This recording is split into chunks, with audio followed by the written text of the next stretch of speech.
Salut, salut! Et oui, on est toujours dans Chronique, dans notre défi lecture de la Bible de l'aurore au crépuscule, mais on aura une petite pause dans les noms, dans les chapitres 10 et 11. Ça va reprendre après, mais il y aura une petite pause. Donc, reste avec nous. On lit la Bible de la Genèse à l'Apocalypse, 10 minutes chaque jour. Donc, tu peux nous rejoindre. C'est intéressant. Merci Seigneur parce que ta parole, elle est tellement vivante. Merci parce que tu nous parles à chacun personnellement. Merci pour tous ceux qui sont avec moi, vraiment qu'on puisse garder notre motivation, quoi qu'il arrive, pour arriver jusqu'au bout. Merci de tout ce que tu nous dis à chacun personnellement et aide-nous à comprendre ce passage au nom de Jésus. Amen. Alors, donc, on continue. Donc, 1 Chronique 9, verset 24. Il y avait des portiers des quatre côtés, à l'est, à l'ouest, au nord et au sud. D'autres portiers qui demeuraient dans leurs villages respectifs devaient de temps à autre venir auprès d'eux pendant 7 jours. Cependant, ces 4 portiers principaux étaient en fonction de façon permanente. C'étaient des Lévites et ils avaient la responsabilité des salles et des trésors du sanctuaire de Dieu. Ils passaient la nuit dans les environs du sanctuaire de Dieu, puisqu'ils en avaient la garde et qu'ils devaient en ouvrir les portes chaque matin. Certains Lévites avaient la responsabilité des ustensiles du service. Ils les comptaient lorsqu'on les emportait et lorsqu'on les rapportait. D'autres étaient désignés pour veiller sur les ustensiles, y compris les ustensiles du sanctuaire, et sur la fleur de farine, le vin, l'huile, l'encens et les aromates. Mais c'étaient des membres des familles sacerdotales qui composaient les parfums aromatiques. Matitia, l'un des Lévites, fils aîné de Shaloum le Coréite, était responsable de la fabrication des gâteaux cuits à la poêle. D'autres Lévites faisant partie des Kéatites, avaient la responsabilité de préparer chaque jour de repos les pains devant être exposés devant l'Éternel. Les chefs de groupe familial des Lévites affectés au champ avaient leur chambre. Ils étaient dispensés de toute autre tâche parce qu'ils étaient de service jour et nuit. Ce sont là des chefs de groupe familial des Lévites, chacun dans sa génération. Ils habitaient à Jérusalem. Le père de Gabaon, Yehiel, habitait à Gabaon. Sa femme s'appelait Maaka. Abdon fut son fils premier-né, puis vinrent Tsour, Kish, Baal, Ner, Nadab, Gédor et Ayo, Zacharie et Miklot. Miklot eut pour fils Shimeam. Ces derniers habitaient eux aussi à Jérusalem avec ceux qui leur étaient apparentés. Ner eut pour fils Kish, qui eut pour fils Saül. Les fils de Saül furent Jonathan, Malkishua, Abinadab et Eshbaal. Jonathan eut pour fils Meribaal, qui eut pour fils Miché, fils de Miché, Piton, Melek et Taréa. Ahaz eut pour fils Yaéra, qui eut pour fils Alémet, Azmavet et Zimri. Voici les descendants de Zimri en ligne directe. Motza, Binéa, Réphaya, Éléazar, Hatzel. Hatzel eut 6 fils dont voici les noms. Azrikam, Bokrou, Ismaël, Sheharia, Abdias et Hanan. Tels étaient les fils d'Hatzel.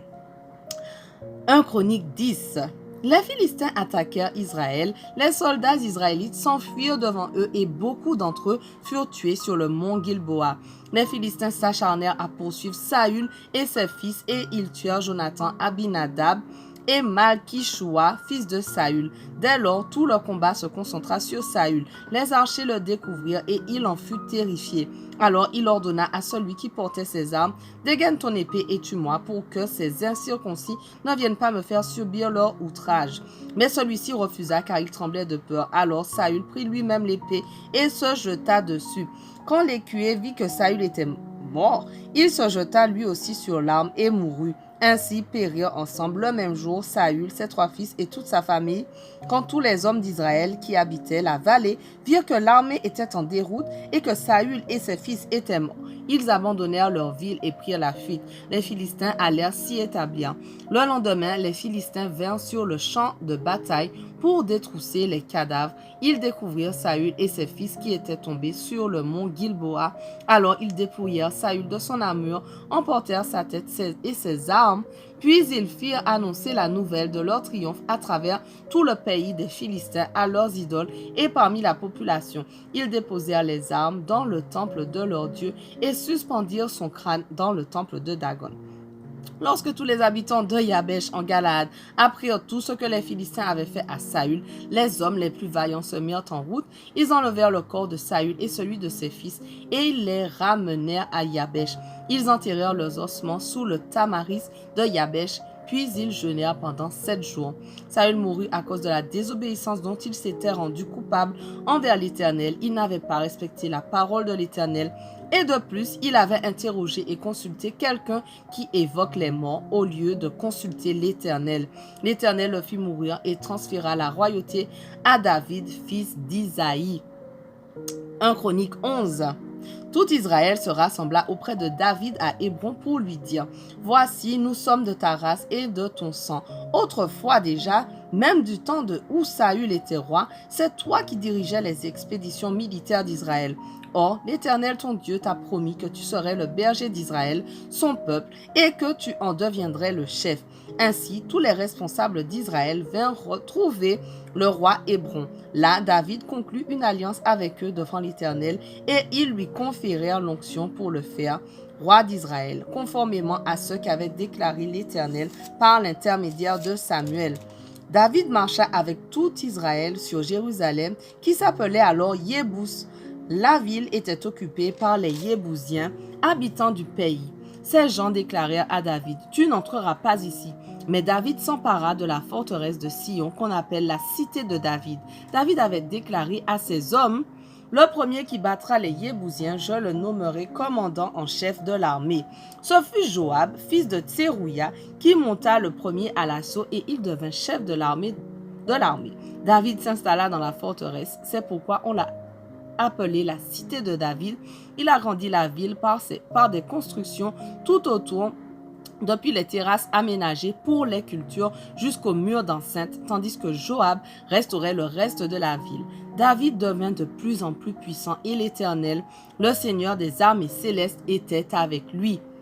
Voici les noms des chefs des guerriers de David qui, avec tout Israël, lui apportèrent un puissant soutien pendant son règne selon la parole de l'Éternel au sujet d'Israël.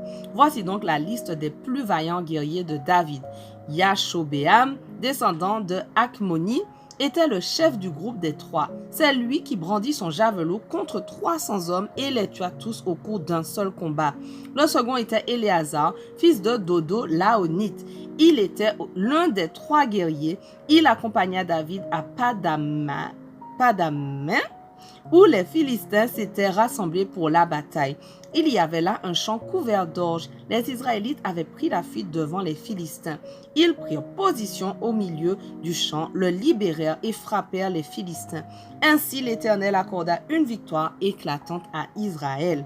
Un jour, 3 des 30 chefs vinrent sur le rocher auprès de David dans la caverne d'Adoulam, tandis qu'une troupe de Philistins campait dans la vallée des Réphaïm. David se trouvait alors dans son refuge fortifié et des Philistins avaient pris possession à Bethléem. David fut soudain pris d'un brûlant désir et s'écria, « Qui me fera boire de l'eau du puits qui se trouve à la porte de Bethléem ?» Alors les 3 pénétrèrent dans le camp des Philistins et puisèrent de l'eau au puits qui est à la porte de Bethléem. Ils l'apportèrent et la présentèrent à David, mais celui-ci ne voulut pas en boire et la répandit en libation pour l'Éternel. Il s'exclama, « Que mon Dieu me garde de faire pareille chose. Ce serait comme si je buvais le sang de ces hommes qui sont allés chercher cette eau au péril de leur vie, car c'est bien au péril de leur vie qu'ils ont apporté cette eau. » Il refusa donc de la boire. Tel fut l'exploit de ces 3 guerriers. Abishai, frère de Joab, était le chef de ce groupe de 3. Un jour, il brandit son javelot contre 300 hommes et les tua. Ainsi, il devint célèbre parmi le second groupe des 3. Il était le plus considéré dans le second groupe des 3 et devint leur chef, mais il n'égala pas les 3 du premier groupe. Benaya de Kabseel, fils de Yehoyada et petit-fils d'un vaillant guerrier qui avait accompli de nombreux exploits, tua 2 puissants héros moabites, c'est lui aussi qui, un jour de neige, descendit au fond d'une citerne pour y tuer un lion. Voilà, notre passage du jour touche à sa fin, mais on continue dès demain. On ne lâche rien. Allez, sois béni.